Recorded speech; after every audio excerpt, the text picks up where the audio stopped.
Last kali saya nak buat cerita berkenaan dengan Menteri Besar Kelantan. Menteri Besar Kelantan ni tuan-tuan dia tanya soalan bodoh ini.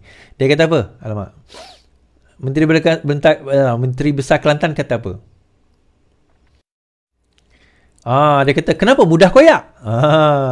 Menteri Besar Kelantan Nasruddin Daud tampil menjelaskan ucapannya selepas dua adun pembangkang di negeri itu memohon permohonan maaf daripadanya atau berdepan tindakan mahkamah.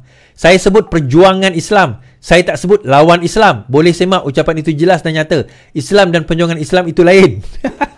Dua benda yang berbeza. Jangan pusing mengatakan saya menyebut mereka menentang Islam. Tidak.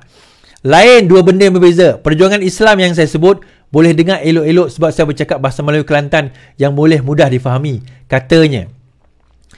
Okey. Terdahulu kalau kita tengok apa orang kata dua adun Kelantan mahu saman Menteri Besar, dua adun pembangkang di Kelantan menuntut permohonan maaf daripada Menteri Besar Muhammad Nasruddin Daud susulan kenyataannya yang mendakwa mereka menentang perjuangan Islam. Adun Kota Lama Dr. Hafizah dan adun Galas Muhammad Syahbuddin Hashim memberi tempoh 7 hari kepada Nasruddin dan tindakan mahkamah akan diambil sekiranya dia gagal berbuat demikian. Kegagalan Menteri Besar melaksanakan permohonan maaf secara terbuka mengundang kepada tindakan undang-undang iaitu saman sivil. Kita tidak boleh berkompromi dan membiarkan ucapan serta budaya pemecahan umat berterusan dalam negeri ini. Sebagai Menteri Besar, sewajarnya pendekatan perpaduan dan penyatuan menjadi pilihan berbanding tuduhan melulu serta menyemai benih-benih keliru, katanya. Okay, now ini saya dah baca tadi. Baik. Kita bahaskan sikit. Dia kata, kita tengok kenyataan Menteri Besar tadi, dia kata, kenapa koyak? Saya sebut perjuangan Islam. Saya tak kata lawan Islam. Okey. Now, kita bandingkan perkataan itu. Dia kata bahawa dua orang adun ini menentang perjuangan Islam. Apa video dia? Kita dengar sama-sama. Kan orang kata saya fitnah pula kan?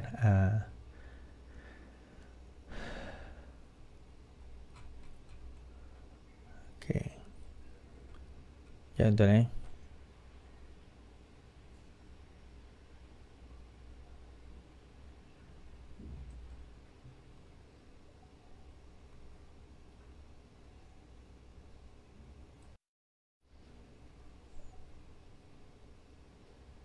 ucap terima kasih banyak-banyak pada rakyat Kelantan ni memberi sokongan kepada perjuangan Islam.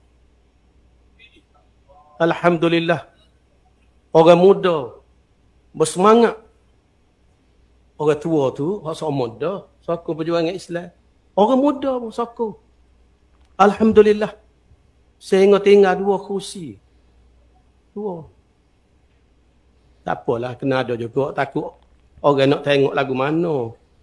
Nah ni. Hak lawan perjuangan Islam lagu mana. Jadi, kuih-kuih rakyat boleh tunjuk. Hak 2 tu.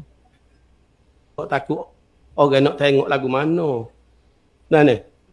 Hak lawan perjuangan Islam lagu mana. Jadi kuih-kuih rakyat boleh tunjuk. Hak 2 tu. Tuan-tuan dengar So dia kata kat sini yang lawan perjuangan Islam. Saya sebut perjuangan Islam. Saya tak sebut lawan Islam.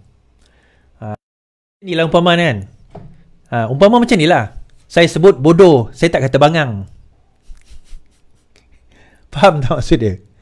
Tak, lawan perjuangan Islam tak ada beza ke dengan lawan Islam? Perjuangan Islam ada beza ke dengan lawan Islam? Sebab itulah kepada Menteri Besar Kelantan, lain kali belajar habis dulu jangan tak tahu Menteri Besar Kelantan belajar tak habis. Tak tahulah kalau lepas ni dia ada ambil degree kan. Ada kan ambil degree lepas tu? Tak ada. Dia tak habis belajar. Di second year dia balik. Betul tak, nak petikai kita petikai lah. Tuan-tuan, kita nak cerita macam ni. Dia bercerita tentang nak tengok orang yang menentang perjuangan Islam. Perjuangan Islam. Dia tak kata perjuangan PAS.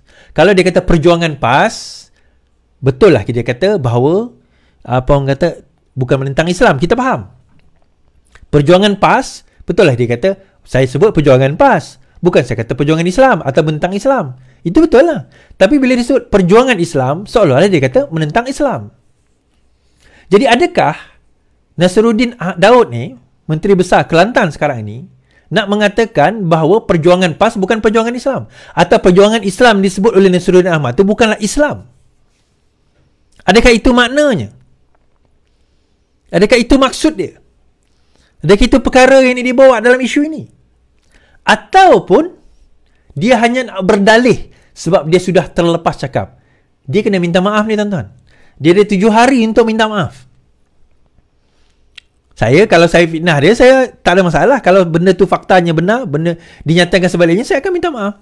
Tapi sekarang ini, sanggupkah Nasruddin Daud dipanggil sebagai Singapah ni, nak sanggup untuk tundukkan ego dia dan memohon maaf kepada dua Adun Galah dan Kota Lama kerana dikatakan mereka menentang perjuangan Islam? Kalau tidak, maka beliau akan disaman dan dibawa ke mahkamah. Implikasi dia apa, tuan-tuan? Implikasi dia adalah, kalau dia dibawa ke mahkamah, dia kena membuktikan satu perkara saja. Bahawa benar, bahawa dua adun ini Galas dan juga Adun Kota Lama ini menentang perjuangan Islam. So, pertama dia kena define apa itu perjuangan Islam. Dia kena define perjuangan Islam itu apa. Dan kedua, dia kena tunjukkan secara zahir, secara bukti, bahawa mereka memang ada melakukan aktiviti yang menentang perjuangan Islam tersebut. Yang inilah yang dia akan kalah di dalam mahkamah nanti. Di dalam defamation, di dalam saman fitnah, kaedah untuk menang saman fitnah itu adalah dengan membuktikan bahawa apa fakta yang diucapkan di itu adalah benar. Itu kaedah dia. So, kalau sekiranya Nasruddin Daud ini tidak berjaya nak menunjukkan bahawa benarlah dua adun ini menentang perjuangan Islam, maka dia kena bayar saman. Dia kan kalah saman, dia kena bayar saman. Bukan setakat itu, tuan-tuan, ni kita kena ingat Sanusi pernah kalah saman. Orang PAS ramai kalah saman. Membawa cerita saya awal tadi berkenaan dengan Syiah. Saya tak kata Nasruddin Daud tu orang Syiah. Tak, jangan salah anggap. Saya kata bagaimana pemikiran perjuangan Syiah itu sudah masuk ke dalam PAS. Ini bukan perjuangan Islam, tuan-tuan. Ini adalah perjuangan Syiah. Ini adalah satu bagaimana menusuknya cara fikir dan ideologi Syiah ke dalam PAS sehingga mereka menganggap dan menyalutkan dia kepada inilah Islam. Saya bagi contoh, kawan saya baru-baru ini, Fakrul, dia berdebat dengan seorang wakil PAS daripada Pahang. Saya tengok daripada wakil tu. Dia kata apa? Dan ini merupakan pandangan majoriti pimpinan-pimpinan dan juga pengikut-pengikut di dalam PAS. Dia kata apa? Dia kata bahawa perlembagaan kita adalah perlembagaan kafir. Dia kata perlembagaan kita adalah perlembagaan kafir. Kalau tuan-tuan cuba fikir implikasi apa yang dia ucapkan itu. Kalau dia mengatakan perlembagaan kita adalah perlembagaan kafir, seolah-olah dia telah menolak ke semua sistem kita, termasuk sistem beraja dan sistem agung kita. Dan ada satu ucapan lain oleh Ustaz PAS ni juga mengatakan bahawa ulama warisatul anbiya, ulama adalah pewaris Nabi. Sebab itulah ulama lebih tinggi daripada sultan, ulama lebih tinggi daripada agung, katanya. Jadi pemikiran-pemikiran begini, saya risau. Dia mula tanam di dalam masyarakat kita. Akhirnya masyarakat kita akan berfikir, kita dah tak perlukan lagi sultan. Kita tak perlukan lagi agung. Tersebar baru-baru ini gambar fitnah berkenaan dengan anak salah seorang bakal pewaris tahta negeri. Saya tak nak sebut negeri mana. Dengan keadaan-keadaan yang tidak senonoh. Disebarkan. Dan dia kata, inikah dia pembawa agama Islam di dalam negara kita? Saya kata, they are moving slowly towards that, tuan-tuan. Diorang sekarang ini bergerak perlahan-lahan ke arah itu. Pertama, dikafirkan kita. Dikafirkan orang yang menentang dia. Dikafirkan perlembagaan kita. Kerana apa? Nanti rakyat akan kata, perlembagaan ini kafir. Kita kena tukar kepada perlembagaan Islam yang sebenar. Tidak ada perlembagaan Islam. Yang ada perlembagaan yang dia sendiri akan buat. Yang nak buat perlembagaan tu nanti dia lah. Mana ada dalam Al-Quran, inilah dia dustur, inilah dia perlembagaan. Tak ada. Yang dimaksudkan oleh Al-Quran, dimaksudkan oleh hadis, selagi mana perlembagaan, selagi mana undang-undang, selagi mana tata cara pemerintahan dan pentadbiran itu tidak bercanggah dengan Islam, maka itu diterima oleh Islam. Sebab itu kaedahnya setiap satu perkara adalah harus, melainkan ada nas yang menegah dia. Itu kaedah fiqh. Satu perkara itu boleh, melainkan ada nas mengatakan tak boleh. Kalau kita ada contohnya dalam pentadbiran kita hanya ada perbankan riba je, maka kita kena wujudkan perbankan Islam. Anwar Ibrahim dah buat. Kalau kita dalam negara kita tidak ada satu universiti Islam, maka kita wujudkan satu universiti berteraskan Islam. Maka wujudlah antaranya UIA, Anwar Ibrahim yang buat. Kalau kita ni ada masalah tentang insurans kita ada masalah, semua konvensional, semua haram, semua riba, maka wujudkanlah insurans takaful yang berlandaskan Islam. Siapa yang buat? Anwar Ibrahim yang buat. Pada tahun zaman dia memerintah.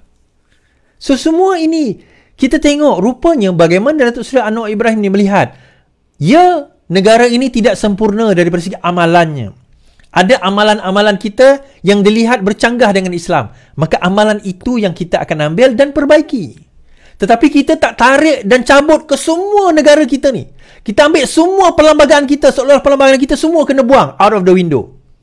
Hanya kerana perlembagaan itu ditulis oleh orang bukan Islam. Hanya ini ditulis oleh orang British, kafir, dia kata. Tuan-tuan, walaupun perlembagaan itu didraftkan oleh Lord Reed, tetapi yang mempersetujui perlembagaan itu antaranya adalah sultan-sultan dan raja kita. Pembesar-pembesar daripada Sabah dan Sarawak. Mereka yang meneliti, mereka bukan bodoh, tuan-tuan. Dia ada penasihat dia juga pada zaman tahun 1957 itu. Ni kita nak bercakap tentang kemerdekaan ini. Dia ada peranan mereka. Apa ingat buta-buta ke? Ingat sultan pada masa itu buta huruf, tak boleh baca ke?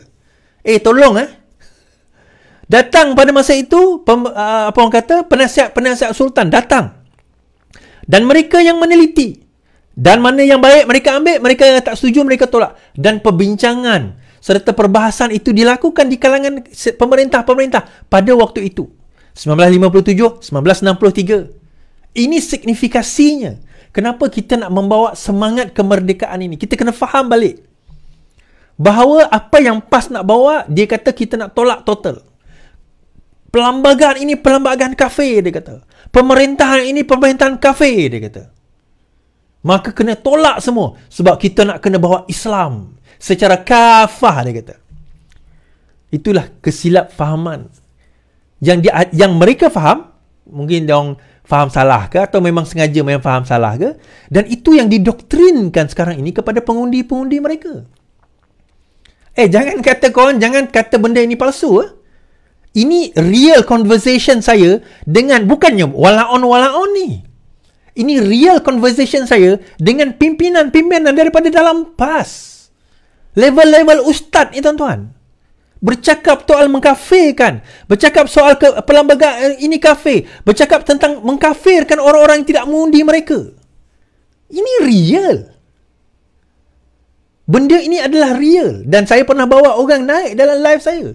Dia sendiri kata, perlembagaan kita perlembagaan kafir. Menentang Islam.